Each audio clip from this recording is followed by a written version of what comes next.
Football ইতিহাসের সবচেয়ে বড় এবং সবচেয়ে জাঁকজমকপূর্ণ বিশ্বকাপ শুরু হচ্ছে উত্তর আমেরিকায়। মার্কিন যুক্তরাষ্ট্র, মেক্সিকো এবং কানাডা এই ৩ দেশ মিলে আয়োজন করছে ২০২৬ ফিফা ওয়ার্ল্ড কাপ। কিন্তু এবারে বিশ্বকাপে কি বড় চমক থাকছে চলুন জেনে নেওয়া যাক। চমক নাম্বার 1, দল সংখ্যা। এবার আর ৩২টি দেশ নয়, প্রথমবারের মতো বিশ্ব মঞ্চে লড়বে রেকর্ড ৪৮টি দল। তার মানে ম্যাচের সংখ্যাও বাড়ছে জ্যামিতিক হারে। ৬৪ ম্যাচের বদলে এবার ফুটবল প্রেমীরা উপভোগ করতে পারবেন অবিশ্বাস্য ১০৪টি ম্যাচ।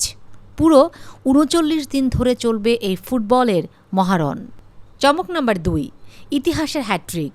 মেক্সিকোর ঐতিহ্যবাহী এস্তাদিও আজতেকা বিশ্বের প্রথম স্টেডিয়াম হিসাবে ৩টি ভিন্ন বিশ্বকাপের উদ্বোধনী ম্যাচ আয়োজনের রেকর্ড গড়ছে।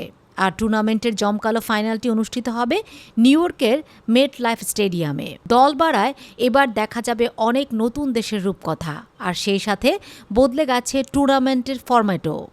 এক কথায় বিনোদনের কোনো কমতি থাকছে না। ৪৮টি দলের মধ্যে এবার ট্রফি যাচ্ছে কার ঘরে? আপনার প্রেডিকশন কমেন্ট করে জানান।